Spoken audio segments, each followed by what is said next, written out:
কৰিব লাগে কৰিছে আৰু এইটো যে এইটো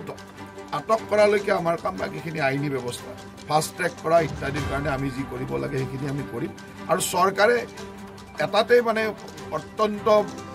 কঠোৰ হ'ব লাগিব যে আমি সকলোকে এটাই ক'ম যে আমি সামাজিকভাৱে সচেতন হ'ব লাগিব যে এই ধৰণৰ আক্ৰমণ আমাৰ খিলঞ্জীয়া ভনীসকলৰ লগত কিয় বাৰে বাৰে হৈছে তাৰ কাৰণে আমি কঠোৰ হ'ব লাগিব আৰু সেইটো কঠোৰ আমি হ'মেই যোৱা 3 তাৰিখ আৰু 5 তাৰিখৰ যি ঘটনা অত্যন্ত গৰ্হিত ঘটনা আৰু আমি সকলোৱে এই কথাটোত মনত অত্যন্ত আঘাত পাইছিলোঁ নিৰ্বাচনৰ সময়ৰ কাৰণে আমি চৰকাৰখনে সেই ধৰণে কাম কৰিব নাই সেই সক্ৰিয়তাৰে যে ইমিডিয়েটলি আহিম সেই কামটো কৰিব পৰা নাছিলোঁ কিন্তু আজি মাননীয় মুখ্যমন্ত্ৰী মহোদয়ৰ নিৰ্দেশত মই ভুক্তভোগী পৰিয়ালক আহি লগ কৰিলোঁ তেখেতৰ নিজৰ সন্তান ল'ৰা এটা হেৰুৱাইছে গতিকে আমাৰ নিজৰ ভাতৃ এজন হেৰুৱাইছে আমাৰ ভাতৃ হেৰুৱাৰ লগে লগে ভগ্নী ধৰ্ষিতা হৈছে এই কথাবিলাক আমাৰ কাৰণে অত্যন্ত দুখজনক আৰু এইখন অসমত খিলঞ্জীয়া মানুহ আজি কিছুদিন ধৰি আমি দেখিছোঁ যে এইটো বড়ো জনগোষ্ঠীৰ লোক কেইদিনমান আগত মাজবাটত মই নিজে গৈ আহিছোঁ তাত গোৰ্খা সম্প্ৰদায়ৰ ভগ্নী এগৰাকী মাজবাটত তাৰ পৰা ঢেকীয়াজুলিত আমাৰ আদিবাসী বাগানৰ ভগ্নী এগৰাকী এই ধৰণে এটা বিশেষ সম্প্ৰদায় বাৰে বাৰে আমাৰ জীয়ৰী বোৱাৰী আমাৰ ভগ্নীক এনেকুৱা ধৰণৰ অত্যাচাৰ কৰিছে আৰু এইটো অত্যন্ত গৰ্হিত আৰু এইটো সহ্য কৰা নহয় নিশ্চয়কৈ যোৱা নিৰ্বাচনৰ সময়ৰ পৰা আমাৰ বিভিন্ন বাধ্যবাধকতাৰ কাৰণে চৰকাৰখনে কিছু কাম কৰিব পৰা নাছিল নিৰ্বাচনৰ সময়ত আমাৰ কোড অফ কণ্ডাক্ট চলি আছিল আৰু নিৰ্বাচনৰ আগলৈকে কেতিয়াও অসমত এই ধৰণৰ আমাৰ ভগ্নীক আমাৰ খিলঞ্জীয়া মানুহৰ ওপৰত এই মিয়াসকলে এনেধৰণে আক্ৰমণ কৰাৰ কোনো সাহস কৰা নাছিল কিন্তু নিৰ্বাচনৰ পিছৰ পৰা আমি দেখিলোঁ যে এই ধৰণৰ এটাৰ পিছত এটা ঘটনা ঘটা আৰম্ভ হৈছে আৰু আজি মই ইয়ালৈ আহি ৰাইজৰ পৰা যিটো বুজিলোঁ যে ইয়াত এই অঞ্চলত এনেকুৱা ধৰণৰ যথেষ্ট সাহস কৰা সেই জনগোষ্ঠীটোৰ সাহস আমি দেখিছোঁ কিন্তু আমাৰ খিলঞ্জীয়া বড়ো ভাইসকলৰ ওপৰত এনেকুৱা অত্যাচাৰ বা এনেকুৱা ধৰণৰ সাহস তেওঁলোকে ইমিডিয়েটলি বন্ধ কৰক নহ'লে আমি যিমান কঠোৰ হ'ব লাগে কঠোৰ হ'ম পৰিয়ালটোৰ মই ক্ষতিপূৰণ বুলি নকওঁ অৰ্থনৈতিক সাহায্যৰ কাৰণে চৰকাৰে দুয়োটা পৰিয়ালকে যিগৰাকী ভগ্নী আমাৰ পৰা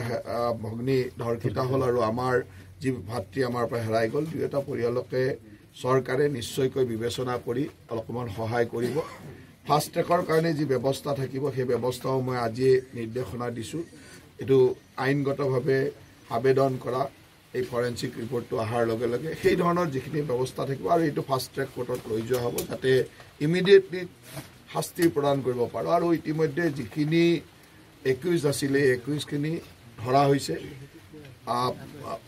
এগৰাকী মাত্ৰ বাকী আছে আৰু বাকীখিনি সকলোকে ধৰিছে এইগৰাকীও সাক্ষ্যৰ ওপৰতে নামটো আহিছে বাকী যিসমূহ মুখ্য অভিযুক্ত আছিল গোটেইকেইজনকে ধৰা হৈছে আৰু এওঁ যি সাক্ষ্যৰ অভিযোগত আহিছে যোৱাকালিও এগৰাকীক ধৰিছে আৰু যি পলাই আছে তাকো ধৰা হ'ব আমাৰ পুলিচ প্ৰশাসনক ধন্যবাদ দিম যে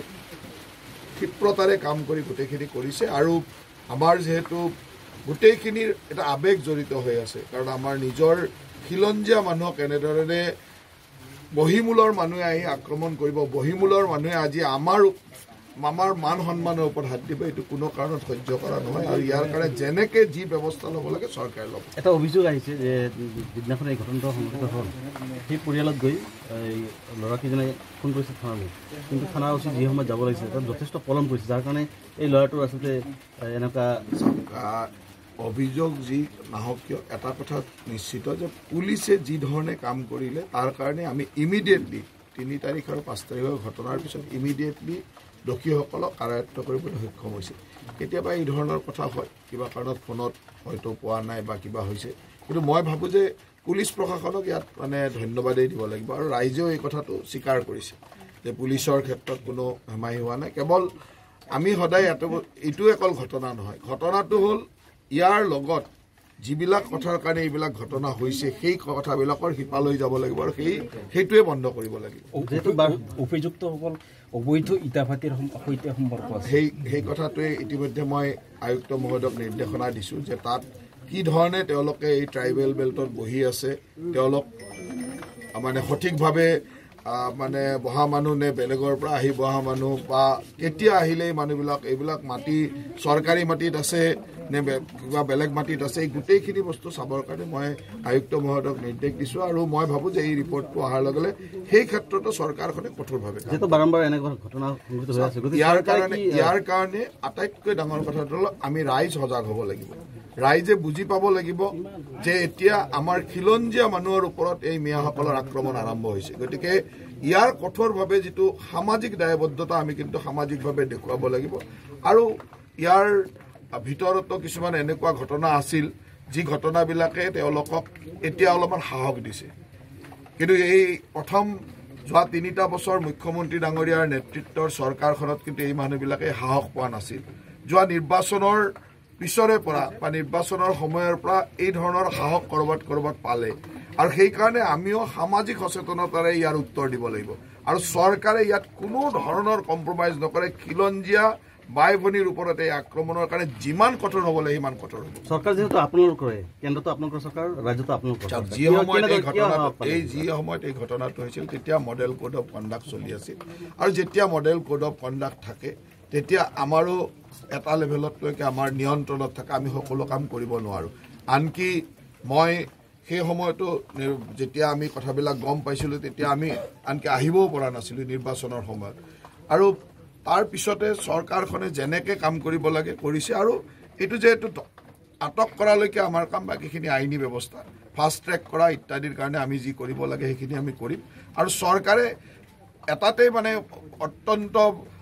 কঠোৰ হ'ব লাগিব যে আমি সকলোকে এটাই ক'ম যে আমি সামাজিকভাৱে সচেতন হ'ব লাগিব যে এই ধৰণৰ আক্ৰমণ আমাৰ খিলঞ্জীয়া ভনীসকলৰ লগত কিয় বাৰে বাৰে হৈছে তাৰ কাৰণে আমি কঠোৰ হ'ব লাগিব আৰু সেইটো কঠোৰ আমি হ'মেই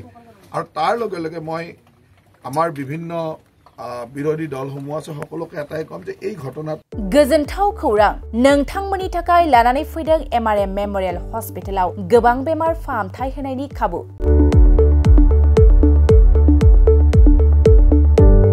बेमारि सुबुंफोरनि थाखाय गोजोनथाव खौरां एमआरएम मेमोरियल हस्पिटालाव मोजां रोंगौथि गोनां डक्टरफोरजों बेमारि सुबुंफोरा मोजां फाहामथाय लानो हानाय सुबिदाखौ लानानै फैबाय एमआरएम मेमोरियल हस्पिटाला